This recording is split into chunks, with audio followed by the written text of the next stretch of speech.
Yo guys, weekly episode is here. Before we jump in, a quick heads up, grab some tissues because Kuma's story is gonna hit hard, and the madness of God Valley is next level insane. Trust me, you won't want to miss a second of this, so let's get into it. Egghead Island starts all dark and creepy, but then the sun pops up, lighting it up like a giant party. In some random town, people are running like it's a crazy sale day, grabbing newspapers falling from the sky. The headlines are wild. Grandpa Garp is missing at Pirate Island, and Emperor Luffy is holding Egghead hostage. At Makino's bar in East Blue, everyone's shaking their heads, not believing a word. The mayor's like, Garp's a legend, probably tossing pirates around somewhere. One guy's freaking out, shouting at Makino's baby, but that kid just laughs at Luffy's silly grin in the paper. Up on Mount Kalubo, Dadan's a total wreck, crying like she's in a sad movie. What are those fools doing? She yells. Her bandit crew's panicking. Dogra's muttering, Pirate Island's a trap, nobody gets out. Then, boom, birds fly off, and the ground shakes like a giant's dancing. A tsunami crashes in, and it's over. They're calling this the biggest earthquake ever. Laboons splashing at Twin Cape. Lagatown streets are splitting, Water 7's flooding, and Momo and Wano's like, not again. Even Mary Joy's gets rattled, but those celestial dragons, just chilling in their sky mansions, not caring one bit. This quake's got a dark shadow. 6 days after Lelouja got erased like it was nothing. The Navy's saying it's just a huge watery hole now.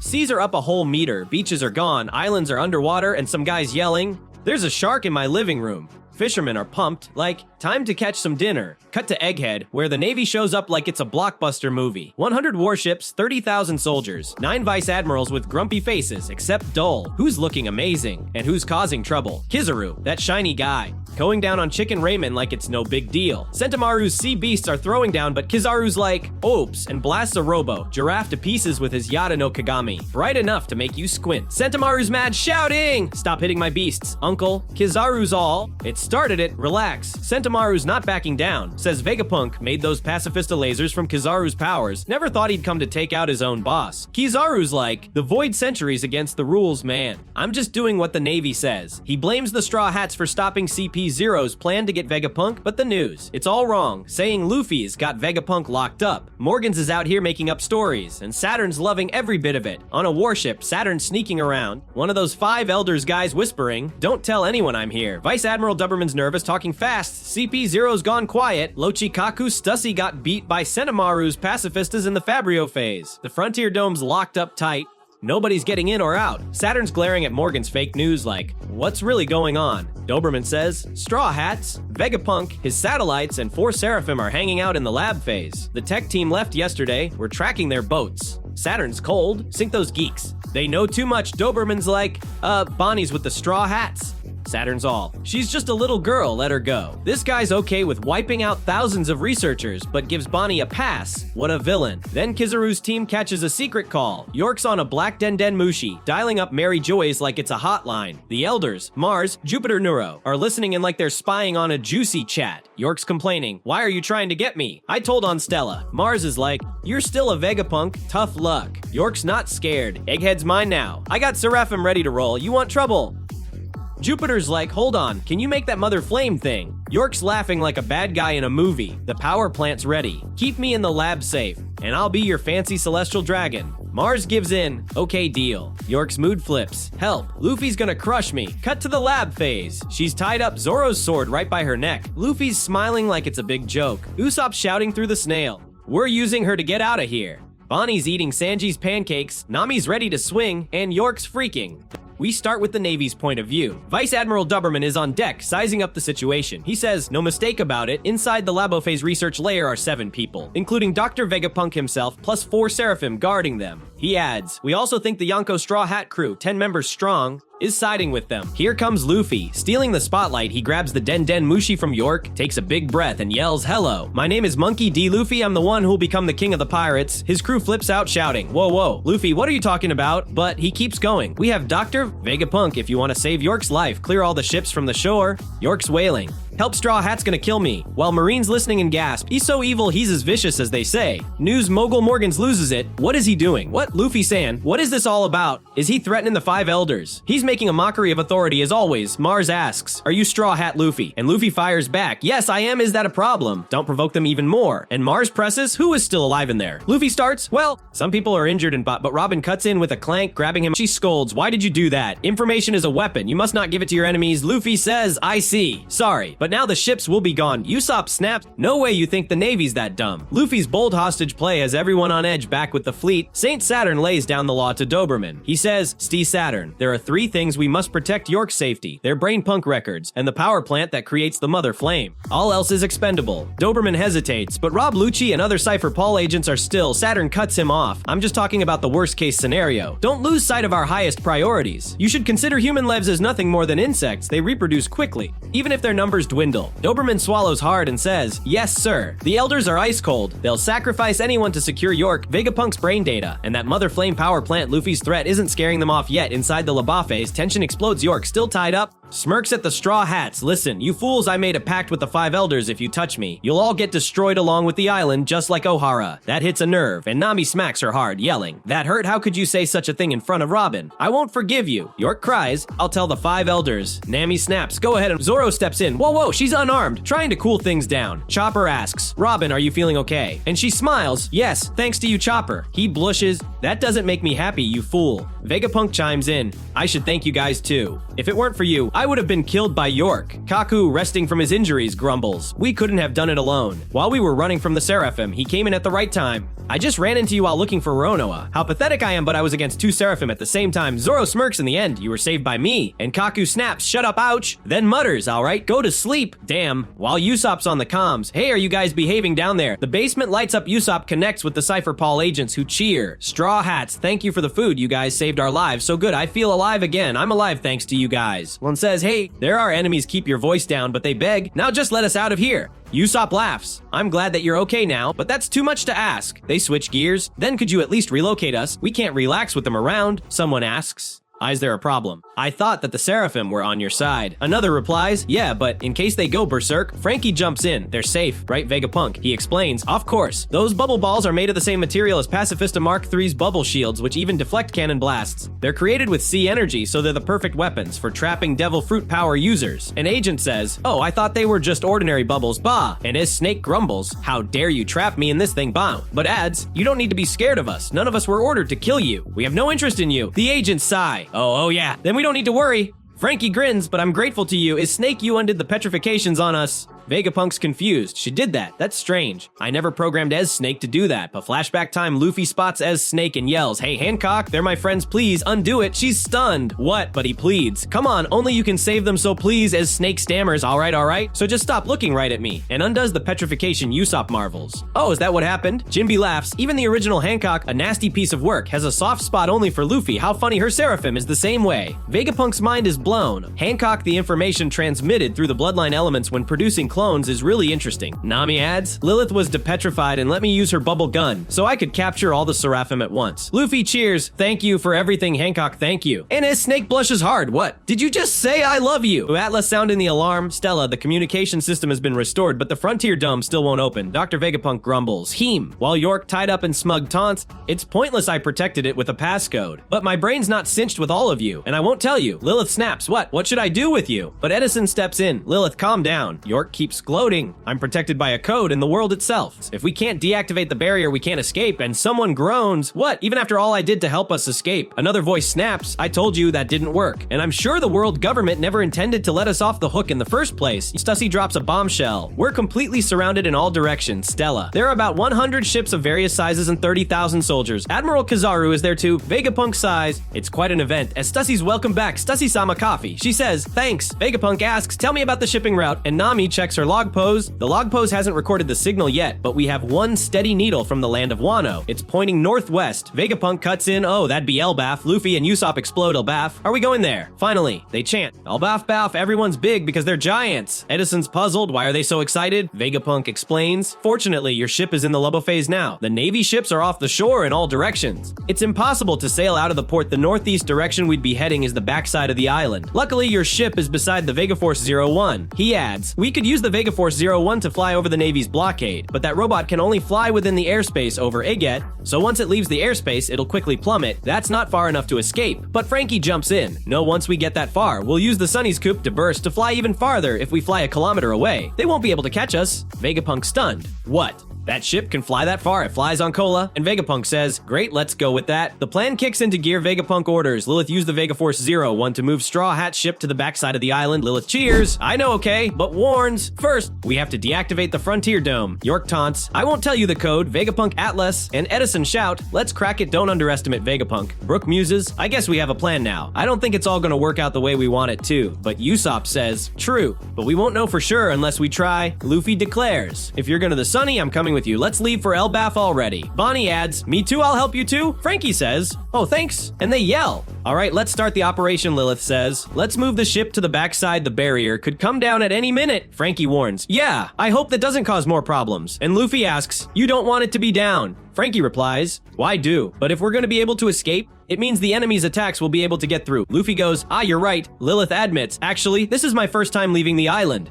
Luffy laughs, this isn't a field trip. Then frowns. Either way, we need more food. Bonney agrees. We'd eat all of this in one day. Let's get more pizzas. Cheese is enough. Luffy says, if we have the ingredients, Sanji will make us pizzas. Bonney gushes. He's pretty cool, huh? He's a good cook and a good fighter. Luffy asks, why are you in a good mood now? Kind of creepy. Earlier, you were so bitter against Old Man Apple. Bonney smiles. Yeah, I won't kill Vegapunk. And Luffy teases. What a relief. You were crying all night, weren't you? She snaps. No, I wasn't. It's a sweet moment as the team rallies. Meanwhile, the Marines get serious. A soldier yells. Transmission from Mr. Rob Lucci, we now know the situation inside. Lucci reports for seriously injured. Two of Vegapunk's satellites dead. Saturn asks Kizaru, did you hear that? Borsalino. Kizaru drawls, yes I did. He was talking a big game like he was in control. But it seems like they're actually trapped inside. Saturn says, the Frontier Dome is a laser defense system, correct? You are light itself. Can you get inside? Kizaru replies, quite frankly I can. But a good friend of mine is defending Vegapunk below it. Saturn snaps, you can just jump over him. Kizaru pushes back. It wouldn't be cool of me to humiliate a man who is determined to stand in my way. Let me at least stick to my principles. Besides, if we attack them, Sentomaru will order countless sea beast weapons and the 50 pacifistas to sink our ships. There will be tremendous damage. Saturn asks, we can't take too much time then. Do you know the location of the power plant? Kizaru smirks. Rob Lucci is a capable man. All the information we need to know was sent to us. The fleet roars into action. Prepare for battle, prepare for battle. If you can use the 6 powers, make for land as soon as the battle begins. Free the captured Cipher Paul agents. Artillery fire won't work on the pacifistas' aim for the sea beast weapons. Luffy's group reaches the Sunny and Vegaforce Zero One. Luffy's bouncing. This is fun, the ground of a sky island. Frankie snaps, I know, it's exciting. But get serious, look, there's the Sunny. Suddenly, a flash. Kizaru shouts, Sacred Yata Mirror, and beams himself onto Egghead. Sentomaru's ready, axe in hand. You're finally here, Uncle Pacifistas. Kizaru calls, here I go, Sentomaru-kun. Sentomaru roars, bring it on. Uncle, my defense is the greatest in the world. Their fists collide, and back in the Labo phase, Luffy freezes. What's that? Light from below. Someone's here, someone's strong. The story starts with a bang as Kizaru calls out to Sentomaru and lands a powerful kick. The impact causes a huge blast, shaking the ground beneath them. Sentomaru doesn't back down, though he fights back with his own mighty strikes, showing off his incredible strength. Kizaru smirks and says, as always, incredible strength. Ha, but Sentomaru stands tall and shouts, I won't let you pass from here. Uncle. The two warriors leap at each other. Their clash so intense it sends a shockwave rippling across Egghead Island. You can feel the power even from outside the island, it's that wild. Meanwhile, the Marines are making their move. Vice Admiral Doberman yells. Admiral Kizaru charges in. He leads Vice Admiral Dull and 9 other Vice Admirals in a bold attack against the Pacifista Mark III units, those giant robotic weapons built to protect the island. Let's go, Doberman commands. And the Marines unleash a storm of cannon fire. Don't let them fire lasers. He shouts, the cannons boom, and the attack works perfectly. The Vice Admirals land on the island, ready to fight. A Marine cheers. All right, keep supporting the Vice Admirals like this. The excitement is high. But it doesn't last long. Suddenly, the sea beast weapons roar into action. These massive, terrifying creatures start attacking the battleships, smashing them left and right. One Marine yells, it's the sea beast weapons. Another cries, we're in trouble. A third rallies the group. Let's get them before they get us. Just as a sea beast sneaks up behind some scared Marines, a Vice Admiral jumps in with a shout, leave it to me. He unleashes his steam knuckle attack, a steaming punch that smashes half the sea beast's face, saving the day. The danger keeps coming, though. A Seraphim, a powerful robotic figure, gets ready to blast the ships with lasers. Before it can fire, Vice Admiral Doll leaps into action. Don't shoot the ship, she yells, soaring through the air. You're dealing with me. She lands a crushing kick on the Seraphim's head, causing a loud boom that echoes across the shore. Other Vice Admirals land too, taking down pacifistas with their skills. Bluegrass, one of the Vice Admirals, says, the Vice Admirals landed on the island as well. He turns to Dole and asks, where Where is the lab where they're holding the Cypher Paul agents? She points ahead and replies, over there. The Marines are pushing forward, and the tension is rising. Inside, the Straw Hats are watching all this chaos unfold. Usopp exclaims, the Navy and the robot sea beasts started fighting at the shore. Brooke, confused, asks, what? Why now? Vegapunk steps in to explain. As long as Sentomaru is commanding the pacifistas, the island's defenses are iron tight. He lays out the pacifista authority hierarchy, the 5 elders, himself and his satellites, Sentomaru, and the authority chip. Usopp's eyes widen as he figures it out. Isn't that why he came to take out Sentomaru? Nami gasps when she hears Kizaru's name. Brooke adds, no way. Nami asks, is he here already? Brooke replies, he's now fighting right below us. York, tied up on the ground, smirks and taunts them. You people are done for. Zoro glares at her, shutting her up quick. Sanji mutters Kizaru. Huh. Brooke shivers and says, this brings back some unpleasant memories from Sabati Archipelago. Chopper nods sadly. At that time, we couldn't fight back at all. Zoro, staying cool, says, I never thought I'd see him again on this island. The Straw Hats are worried, and you can feel the weight of their past with Kizaru hanging over them. Back on the battlefield, Sentomaru swings at Kizaru, but the Admiral vanishes in a flash of light and pops up behind him. Vegapunk, watching from the lab, cries out, I can't believe he has to fight Kizaru. I'm sorry, Sentomaru. That battle is too cruel. I wouldn't blame you for running away. Edison tries to lift his spirits. Keep your chin up, Stella. Focus on cracking the passcode for now. Atlas agrees. Edison is right. Let's hurry. Vegapunk nods. Okay, they're racing against time while the fight rages on. Kizaru moves like lightning around Sentomaru, too fast to keep up with. Just surrender. Sentomaru kun, he taunts, hitting him with a light speed kick and then firing off his Yasakani Sacred Jewel, a dazzling attack that shoots loads of lasers at Sentomaru. Sentomaru fights back, shouting, I'm sorry. Uncle, Straw Hat Luffy and I made a promise. Kizaru raises an eyebrow. Straw Hat, since when did you side with pirates? Sentomaru dodges the lasers, grabs his axe, and leaps at Kizaru. Any ally will do, he yells. If it helps me get who I'm indebted to off this island. He swings his axe and cuts Kizaru in half, or so he thinks. Kizaru's light body reforms, and Sentomaru's jaw drops as a flashback takes us back in time. We're in a forest years ago. Young Kizaru and Vegapunk are walking together. Kizaru says, we've been getting a lot of calls lately about wild bears attacking islanders around here. Vegapunk replies, I hope the extermination device I developed will help. They hear a noise and walk toward it, only to find a tiny Sentomaru surrounded by beaten animals. Kizaru blinks. How odd, we were asked to hunt bears, but Vegapunk finishes. Did that child take them down? Kizaru asks the kid, did you beat them? In the cutest voice ever. Sentomaru chirps. Yeah, I beat them in sumo. He's so adorable you can't help but smile. Vegapunk says, you're strong. Where are you from? Sentomaru puffs out his chest. People from my village are weak, and I hate them, so I won't go back there. Kizaru teases. You got kicked out. Didn't you? Sentomaru insists, I'm strong and I don't even get hungry, but I want to work. Oh, something you'd like to buy. Sentomaru's stomach growls, and he yells, rice balls. Everyone bursts out laughing at such a sweet moment. Back in the present, Kizaru sighs.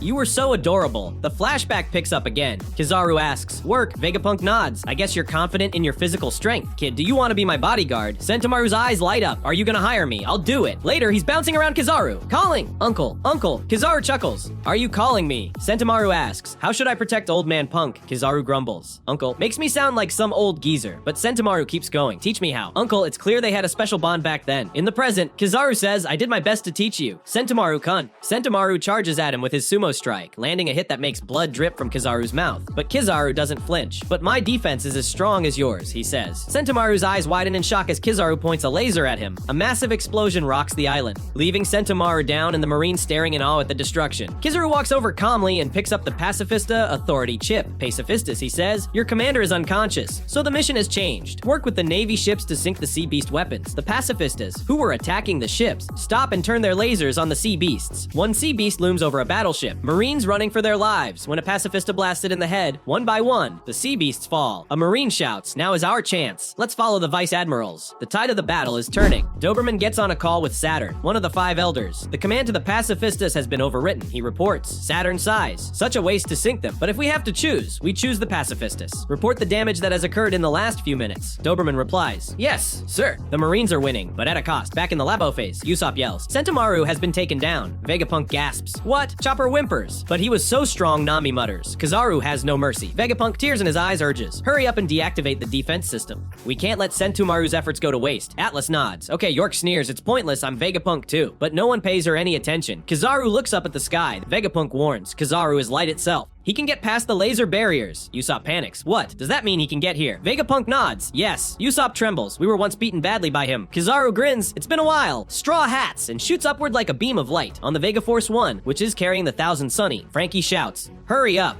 Hurry up, as soon as the barrier comes down, we'll escape. Lilith replies, so far, so good. I'll just carry the ship to the back. Luffy, we're counting on you. Bonney says, let's eat while we still can. Luffy nods, yeah, you can't fight on an empty stomach. Frankie scolds them. Hey, why are you guys eating now? We're gonna escape soon, guys. Then an emergency alarm blares and Frankie asks, Lilith, what's this about? Lilith stammers, an emergency alarm. Why? I thought this place was impenetrable. Kizaru, moving as pure light, enters the Labo phase and declares his mission protect at any cost, the power plant, Punk Records, York, and ideally one's good friend. But alas, destroy at any cost Dr. Vegapunk. Usopp screams. Kizaru penetrated the dome. Luffy and the others are outside. Brook gasps. That can't be good. Nami orders. Tell him through the snail. Usopp yells. Luffy, run. Vegapunk insists. Until the ship's relocation is complete, I won't deactivate the barrier. Inside, Stussy is sipping tea when she suddenly drops her cup in shock. Lucci, the pigeon guy, attacks Vegapunk, but Stussy jumps in front, taking the hit. Blood spills from her mouth as Vegapunk cries. Stussy. Sanji gasps. Stussy-chan. He turns to Nami. Nami-san, let me borrow this. Nami blinks. What? Damn. What did you do? A bubble gun. Sanji snaps. Seems like he abandoned you. Zoro pulls out his sword and charges at Lucci, who blocks the strike. Zoro growls. Since your allies arrived, you got carried away. Lucci smirks. Between Kizaru and me, you guys are done for. Zoro shouts. Don't underestimate us. Their attacks clash, shaking the room. Zoro pushes harder, slamming Lucci into the wall so hard he crashes outside. In the air, Kizaru watches Punk Records from a distance, then shifts his attention to the Vega Force 1. He descends like a flash of light, saying, I wondered why their ship wasn't on the shore. It's here. Bonney yells. Hurry up, Frankie shouts. Kizaru, he's a Navy admiral. What should we do, Luffy? Luffy doesn't hesitate. Before Kizaru can say, hey, long time no see, Luffy launches a hacky, charged kick. Kizaru blocks it and mutters, that's rude. Luffy grins wide. Kizaru, we're 100 times stronger than we were 2 years ago. We kick things off with a flashback to the Kamabaka Queendom, where Kuma's supposed to be chilling after the Revolutionary Army yanked him out of Marizua's clutches. But nah, this dude's got other plans. Out of nowhere, he bolts upright and starts sprinting like he's late for a pirate party. Koala's losing it, yelling, Kuma-san, where you headed? You're still half busted. Kuma trips, eats dirt for a sec, but keeps hauling ass. Ivankov's like, yo, what's the deal? Koala's all, I don't know, it's wild. Then guy from the Revolutionary Army pipes up, man, he's supposed to be a mindless bot by now. Koala's begging, Kuma-san, come back. But Kuma's not hearing it. He zooms to the shore, warps in a flash of light, and poof, he's gone. Naruto says he's off to the Red Port. Next thing you know, Kuma crashes into the red line at Red Port like a freaking meteor. The Marines are having a full-on meltdown, blaring over the speakers. Everybody, get out of here. It's dangerous. This guy's a celestial dragon slave, lost his human vibes, and we don't know what he's programmed to do. Run. Kuma's like, puffed, and starts climbing the red line, gripping the rock like it's a gym wall. Determination oozing out of him. Cut to the day before at Marizuа. Kuma's made it to the top, and the Celestial Dragons are acting like they just won the lottery. One of them gloats, the invincible slave's back, baby. While another's barking, soldiers stop him. Cannons are going boom left and right, but Kuma's strolling through like it's a Sunday walk. A soldier yells, grab him.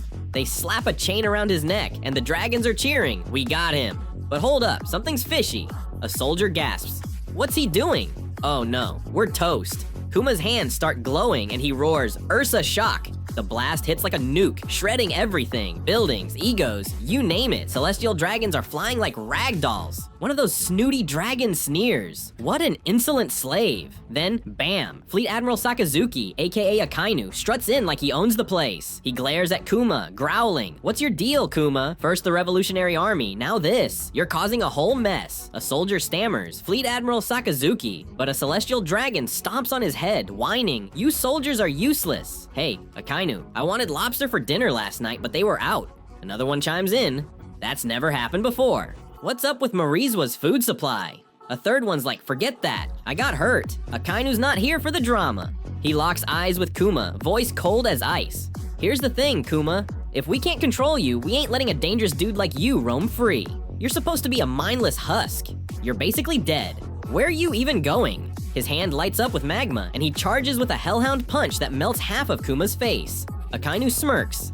Didn't know you still bled like a normie. Kuma drops to his knees, looking done for, but nah, he's back up, running like a champ. Akainu's pissed, hurling magma fists. Kuma dodges a few, but one blasts his leg clean off. Still, Kuma warps away in a flash, leaving Akainu shook. We flash to a burning island in the new world. Akainu's looming over a tied-up jewelry Bonney, all smug. Heard you escaped the government. Gave me chills. But it's over now. Bonney's spitting fire. You jerks. I'll make you pay. Akainu's like, cry all you want, kid. Kuma's gone for good. He signed up to be a weapon. Bonney's screaming, that's a lie. No way, he'd never ditch me like that. The flashback fades, and back in Marizwa, a celestial dragon's yelling, "Hey, where's Kuma? You let him bounce?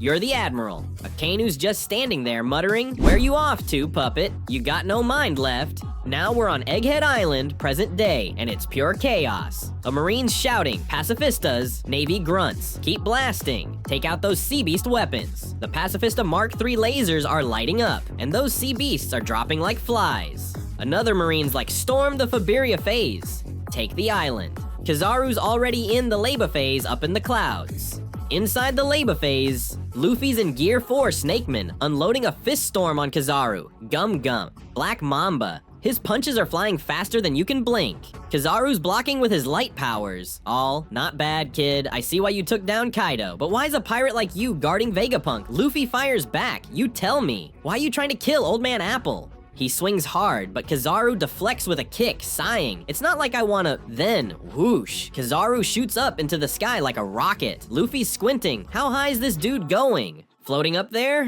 Kizaru's thinking, I don't wanna kill Vegapunk. I've known him forever. So stay out of this, Straw Hat. He powers up, then dives down with acceleration is power. A kick so hard it sends Luffy crashing through Vegaforce 01, splitting the giant robot in half. Kizaru flashes back to Vegapunk's hype moment. It's done. Vegaforce 01, the dream of mankind. A giant robot. Too bad it's toast now.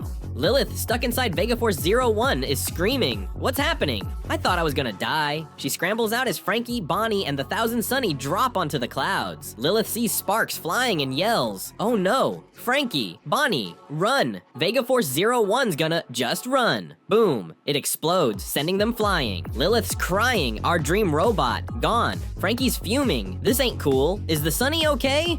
Bonney points, "Yo, Straw Hat got yeeted too." Kizaru steps up and Frankie snaps. "Kizaru, you jerk." Kizaru looks at Bonney, smirking. "Dang, Bonney, you grew up quick. Kids these days, man. You here for revenge. They put a hit on your least favorite scientist." Bonney snarls, "Shut it. Vegapunk's not my target anymore." She charges with Age Skewer, but Kizaru dodges like it's nothing, saying, "I'd rather not hurt folks I know." Then, wham! He kicks her into the Leba phase barrier, where she gets zapped by lasers. Frankie's screaming, "No!" That's the death zone. Bonney! Frankie's done playing. He powers up. "How dare you, Kizaru? Radical!" But before he can fire, Kizaru vanishes. Frankie's like, "Huh? Where'd he go?" Lilith's panicking. Stella's in danger. "Frankie, call him." In the Laba phase control room, the Den Den Mushi's going ring. Usopp grabs it. "Yo, control room." "Frankie, you good? There was a massive explosion." Frankie's like, "Usopp, everyone all right?" Usopp's all, "Yeah, we're cool." Frankie warns, "Good, cause he ain't there yet." Usopp's confused. "Who you talking about?" Then Vegapunk jumps in. "We did it. The defense system code. It's cracked." Nami's hyped. "For real?" Edison's grinning. "Told you we'd nail it." Atlas taunts. "Eat it." York's tied up, grumbling. "What? You annoying brainiacs." Sanji's like, "We free to bounce now?" Vegapunk nods. "Yep. Sorry for the wait. You two grab my luggage for the ship." Jinbei and Sanji are on it. "Where's it at?" Vegapunk's like, "Second floor, super important stuff." Frankie's still on the line. "Usopp, listen up. No time to chill." Usopp's like, "Yo, what's the deal?" Vegapunk adds, "Frankie Kun, we can drop the barrier anytime. You move Vegaforce 01 and the Sunny to the back?" Frankie starts, "Nah, but before he can finish, Kizaru pops in. All casual. Sorry, Vegapunk. Your escape plan's kaput. Everyone's freaking out, Kizaru?" Atlas stammers. "When did you get here?" Nami's panicking. "What? What happened to Luffy?" Usopp's muttering, "We're so dead." Brook's like, "This ain't good. How'd he sneak in?" Vegapunk's like, "You behind that explosion?" Kizaru nods. "Yeah, your fancy robot's in pieces. Sorry about that." Vegapunk gasps. "No way." Atlas and Edison are screaming, "What?" Kizaru's all, "Look, this mission's rough on me. Let's wrap it up quick." Then boom! A huge blast shakes everything. Vegapunk's like, "What now?" Nami's yelling, "What's next?" Outside, Luffy pops out of the explosion, all goofy. "Ow, it's hot. Ow, ow." He's cracking up. "I'm back." Kizaru's shook. "No way." Luffy goes full gear 5, bouncing through the air like a cartoon. Frankie and Lilith down below are like, "What the heck was that?" Kizaru's eyes are darting, but Luffy's giant hand snatches him from behind and yanks him up. Everyone's eyes pop out. "What?" Luffy, now a grinning giant, goes, "Man, that was hot." Kizaru's caught, muttering, "There you are." Luffy's laughing. "Thanks for yeeting me. I hit that barrier twice and thought I was toast." Down in the Fabira Foss, the ancient Iron Giant's eyes light up vibing with Luffy's Gear 5 heartbeat. Yo, this is nuts. The episode kicks off with Luffy, still rocking his giant Nikka form, holding Admiral Kizaru like he's deciding whether to keep him as a pet. Down below, Usopp's having a meltdown shouting, "You almost stepped on us!" Luffy, towering over them like a rubbery skyscraper, just chuckles, my bad," as if nearly squashing his crew is a minor oopsie. Kizaru, unfazed, peers up at his captor and deadpans. Wow, you got quite big. The guy's got the energy of someone commenting on the weather while being held hostage. Luffy grins, "I'm not handing over Old Man Apple." Kizaru sighs, "I'd appreciate it if you'd just let me do my job." Luffy's not having it.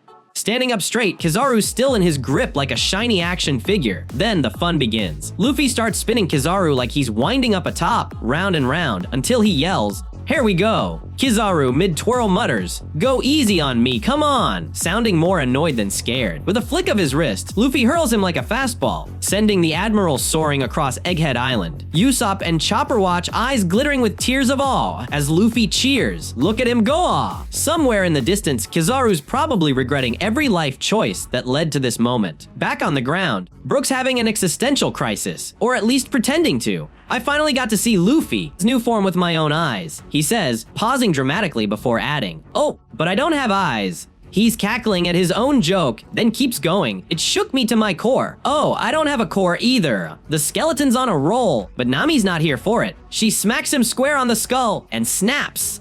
Shut up." Nami's already moved on, barking, "Before it's too late, we gotta run." Usopp nods, yeah, while Luffy is holding Kizaru back because they all know this distraction won't last forever. Chopper's fretting over logistics, muttering, "We have to carry Robin carefully and Stussy too." Until Edison, let's call him the gadget guy, chimes in, "Oh, we have stretchers. You can carry them with one." Chopper perks up, great bails. That helps. Suddenly, Vegapunk spots something on a screen and nearly chokes. "Why are you there?" "Bonney." He's staring at the Fabirio phase below, where Bonnie's apparently causing havoc. Chopper, confused, asks, "Where are you going, Atlas?" Atlas is all business. "I'm going down below to take back control of the pacifistas. Otherwise, as soon as the barrier goes down, they'll get us with their lasers." Edison's hyped. That's a great idea. There's no higher authority than Vegapunk on this island. Whoever controls the pacifistas wins. Atlas nods. "Yeah, I'm going."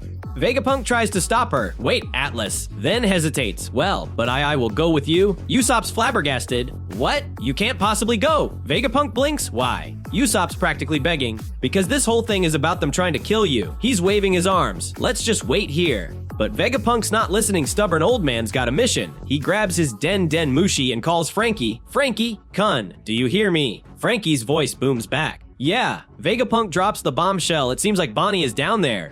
Frankie's thrilled. She's alive. That's great. Then he admits, she was kicked by Kizaru and slammed into the barrier. Vegapunk's jaw drops. "Kicked? How does a grown man like you let her get kicked?" Frankie's sheepish. "It's my bad. I'm sorry ya." Vegapunk's resolute. "I'm gonna go save her." Frankie warns, but the barrier, and Vegapunk cuts him off. "I've made up my mind. I'm going." Edison can deactivate the barrier from building A, second floor. Sanji's voice crackles through. "Hello, this is Sanji speaking. I've been listening." He's fuming, seriously fuming. She got kicked.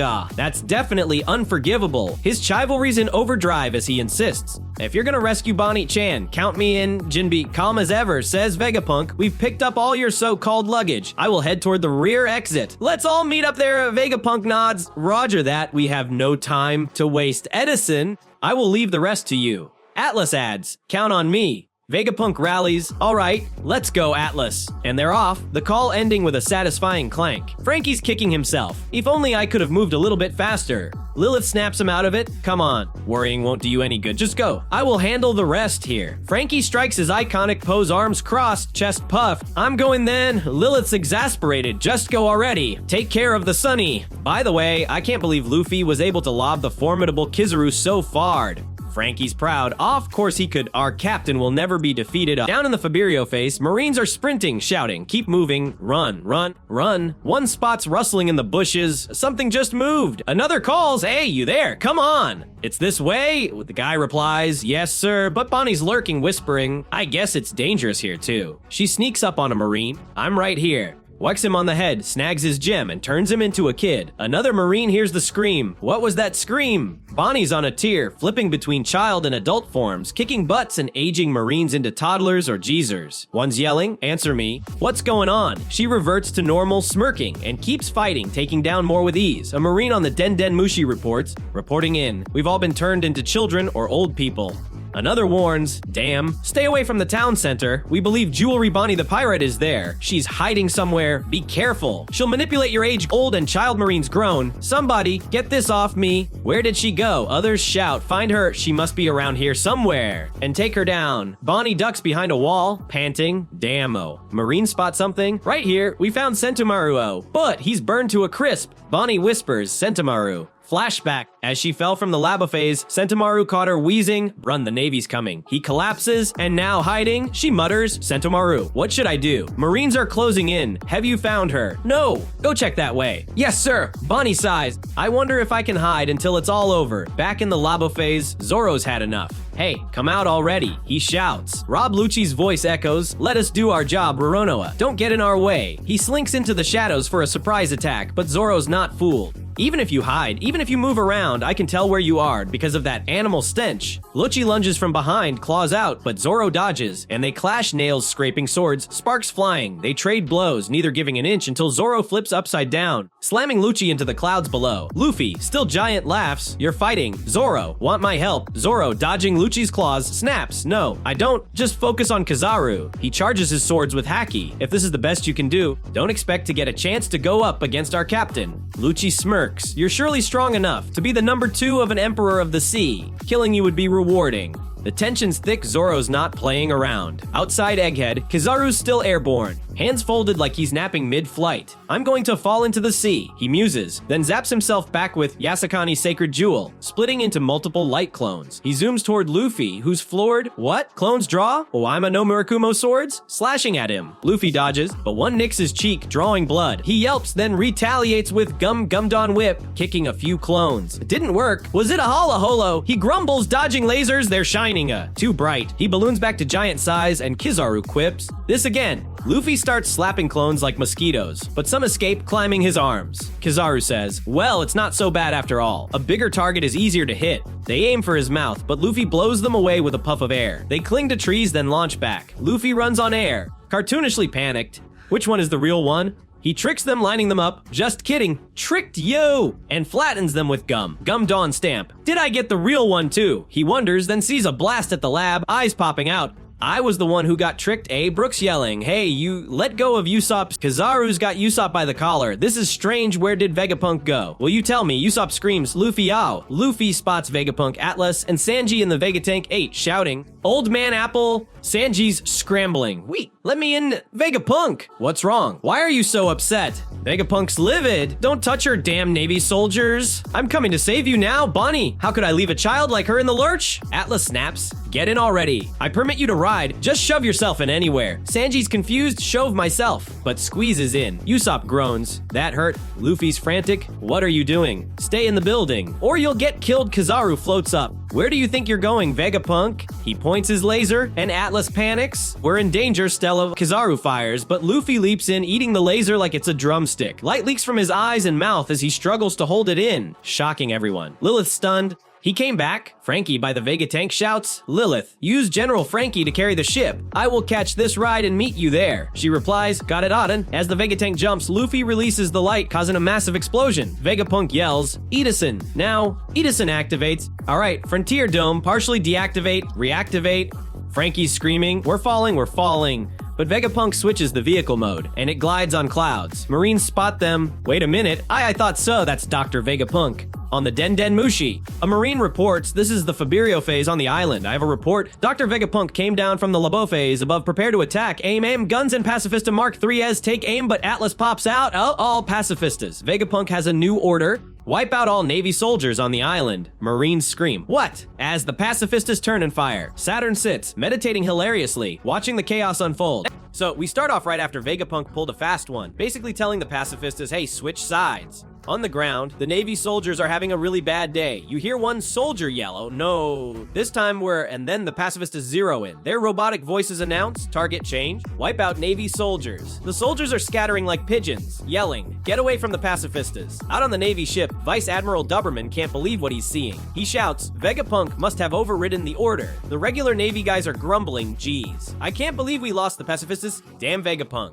Yeah, plot twist. Up in the Vegatank 8, which still looks like a big, bright red toy car on wheels, Frankie is super excited. That's it, pacifistas keep attacking. Vegapunk is happy too. Looks like it worked. Then Frankie notices their vehicle is pointed straight down. "Hey, why are we going straight down? Aren't we falling?" he yells, probably getting a bit of a roller coaster feeling. Vegapunk, cool as a cucumber made of science, explains, "Island clouds have the property of attaching to each other." He adds, "The tires of this Vegatank are made of island clouds, so it won't fall." Okay, sure science. He quickly changes the subject. Enough about that. Atlas, search for Bonney. She must be alone and terrified. Atlas, sticking her head out, shouts, "Bonney, where are you?" Bonney? Sanji joins in the search. Bonney-chan. Sanji decides he needs to use his special skills. He closes his eyes, very focused. "I need to focus," he says, dramatically feel her. "Give her my whole heart and soul, because locating a lady is the most important thing, always." After a bit, he shouts, "My lady dar got a ping. I found her." Atlas is confused. "Where is she? All I see is the Navy soldiers." Frankie is a bit doubtful. "Are you sure?" Sanji gets serious. "Has my radar ever been wrong?" See answer, probably not about ladies. Vegapunk, for some reason, trusts Sanji's weird power. It's unscientific, but I'll trust it. Sanji says thanks, but then looks at the tank. But this tank is too slow to keep up with my impatient heart.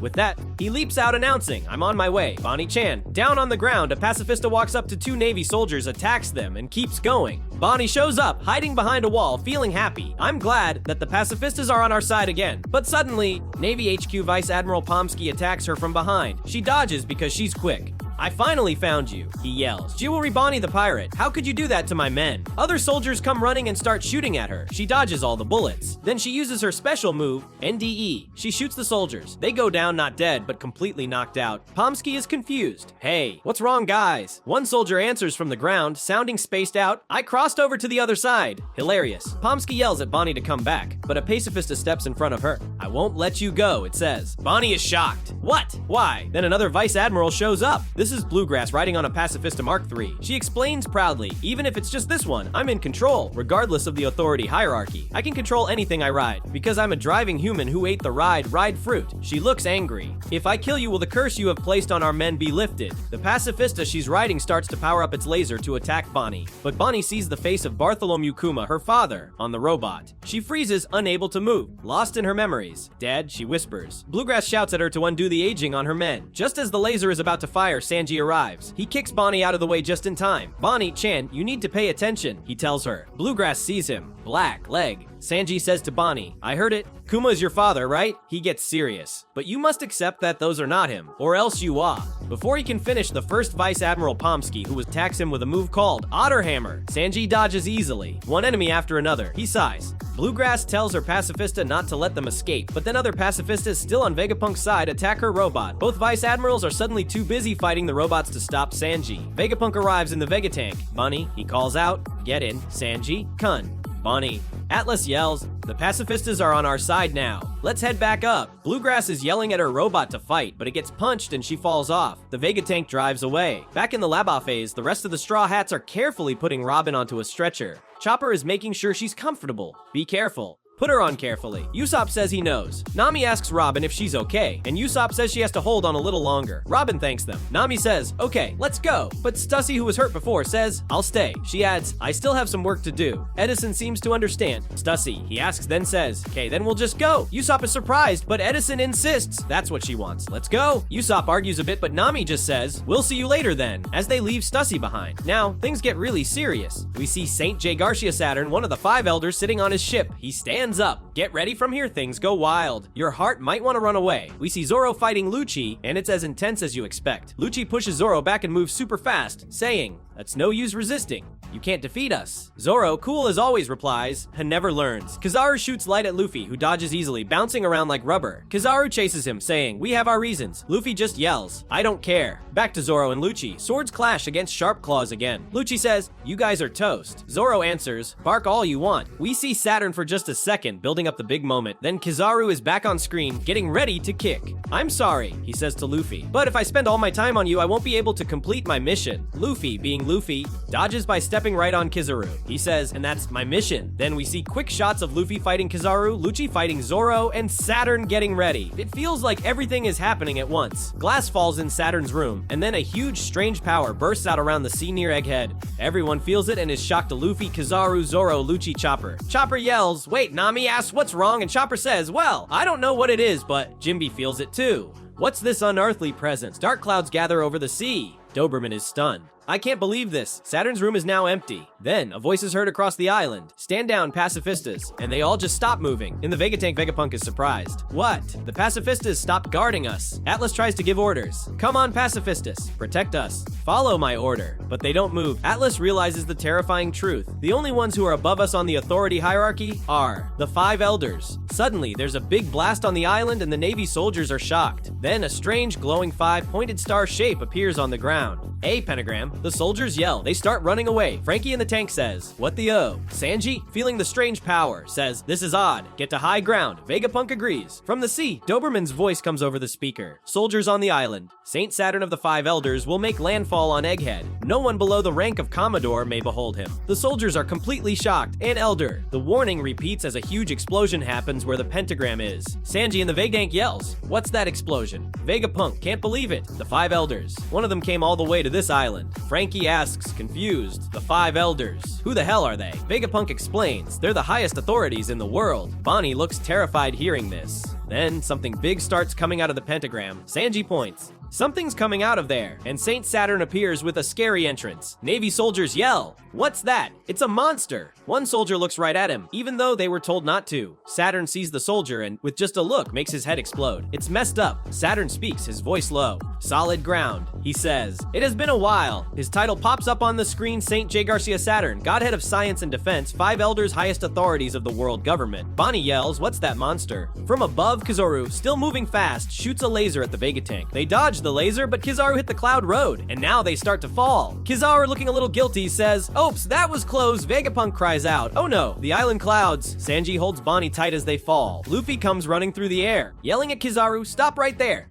Kizaru sees he's tired. "I think you're reaching your limit with that form." Frankie yells from the falling tank, "Please, Luffy, do something." Luffy stretches out his arm, dodging another light blast, rolling around like a cartoon character. He gets ready to attack. "Gum gum, star, gun," he shouts. Kizaru tries to dodge, but the attack seems to curve and hits him right in the head from behind. Kizaru's head squeezes in a funny way. He says, "This is no good." He gets knocked down, crashing into a building. Luffy, completely out of power, sighs, "I've reached my limit." He turns back into his normal, skinny self, looking old and deflating like a balloon. Air comes out of him and he falls to the ground too. At the same time, the Vegatank drops and hits the ground hard. Everyone falls out, but somehow they are okay. Sanji held Bonney while falling. Frankie asks if Vegapunk is okay, and he says not to worry. Sanji asks Atlas if she's hurt, and she says she's fine. As they get up from the crash, Saint Saturn walks towards them. Vegapunk asks, "Are you Saint Saturn?" Saturn says, "Indeed." He looks at Vegapunk. "I thought you were already dead." Vegapunk. He brings up something from the past. "I gave you an order." Vegapunk. Bonney sees Saturn and remembers the terrible sight of her father, Kuma, a slave with no feelings. Sanji calls out to her, "Bonney-chan." Saturn says the order he gave Vegapunk about Kuma, "You will not leave him any free will." Bonnie's eyes fill with tears and rage. She remembers Kuma being taken away. But then Kuma, she thinks, tears flowing. Filled with anger about what happened to her father, she sees a sword nearby. She grabs it and stabs him right in the chest. And that is where this crazy episode ends. We kick off with Vice Admiral Doberman yelling like he's auditioning for a drill sergeant role. An elder, Saint Saturn, has made landfall. Everyone except Vice Admirals and Rear Admirals move away from the town center.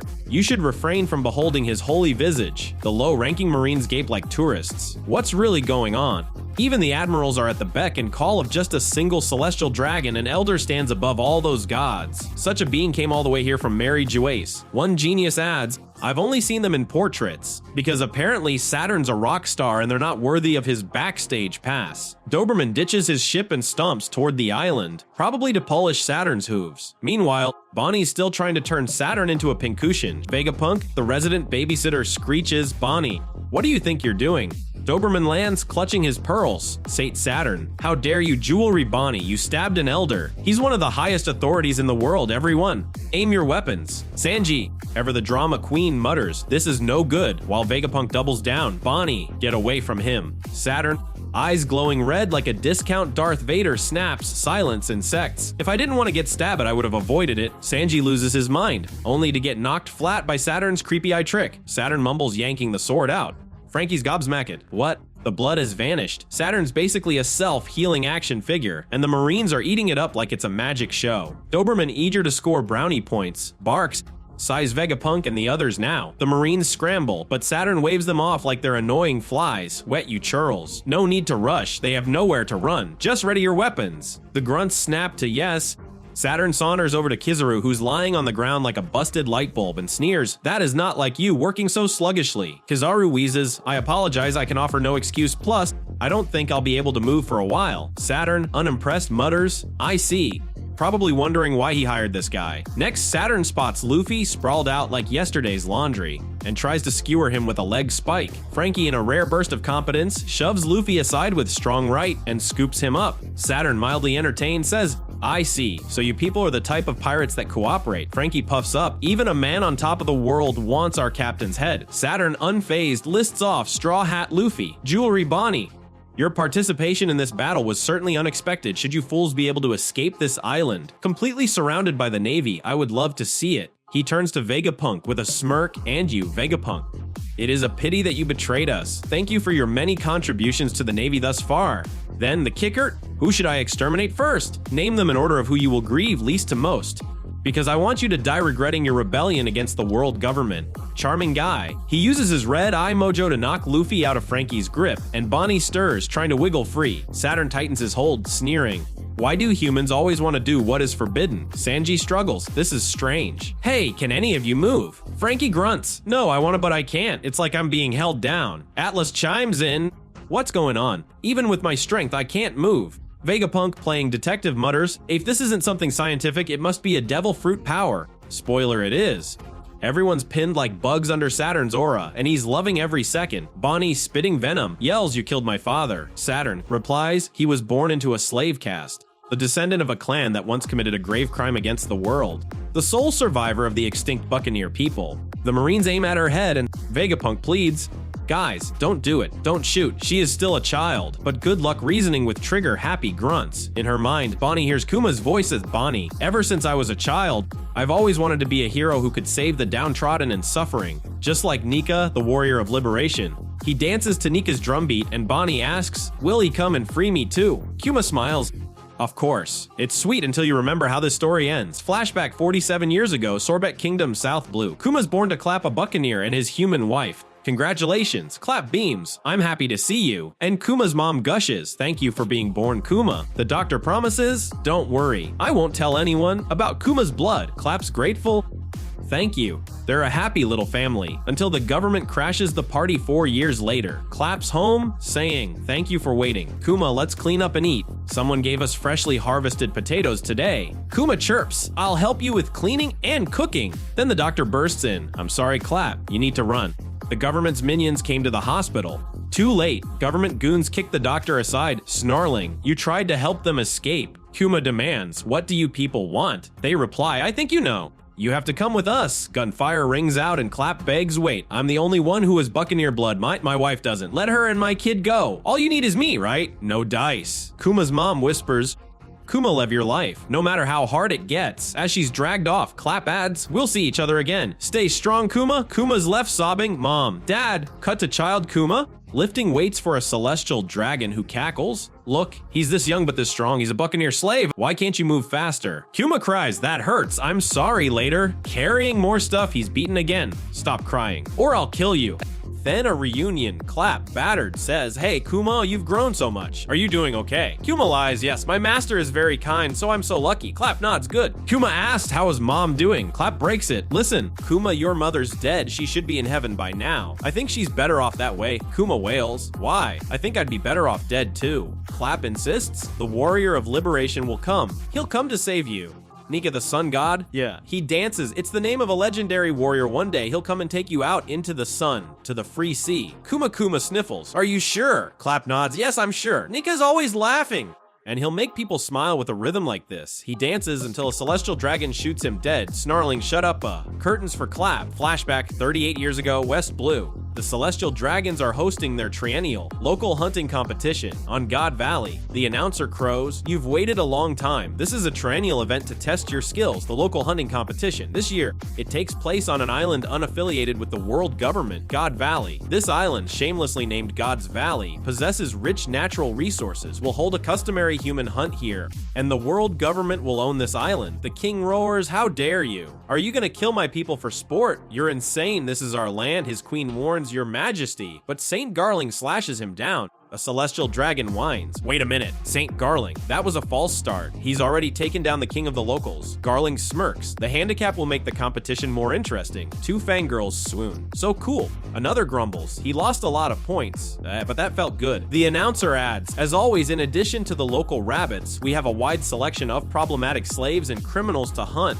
Teen Kuma bends prison bars to escape, and government agents freak. I can't believe this. He's a monster. A slave escaped. Other slaves catch him. You can't just run away. We're a team of 10, all responsible for each other. If you escape, we'll all get killed." Kuma sobs. "No, I don't ever want to go back there. Why don't you kill me here? Even if I go back, I will die anyway." Then young Emporio Ivankov and Ginny roll up. Ivankov yells, "Hee-haw." "Hey, hold it right there. Are you the main feature of this event? The Buccaneer boy. You sure are big. I heard you carry the blood of the giants." Ginny, chewing meat, adds, "My big bro's big too, right?" Ivankov snaps, "Only my face." "Cut it out, you fool." He taunts the slaves. "You all look so miserable. Are you guys enjoying life?" One snaps, "Shut up, you brat." Ginny asks, "Do you want to die, or do you want to live?" Ivankov declares, "Work a miracle. If you follow us, we've got a great plan. I choose life. How about you guys?" The Celestial Dragons kick off their hunt, with slaves' screams ringing out across God Valley. Ivankov and Kuma make a desperate play for freedom, chasing a faint hope. Next up, history erased. God Valley of Despair. Luffy's still shouting, "I'm gonna become the king of the parades," because even a Kuma can't stop that guy. Want episode 1130 faster than Kuma's jailbreak? Drop 1130 in the comments. Smash that like button like Saturn crushing dreams, and subscribe with the bell. We're gunning for 1,000,000 subs before the world government pulls the plug. God Valley's horrors are up next. Don't miss it. Catch you later unless Saturn's got your number. Miss it. Catch you later unless Saturn's got your number.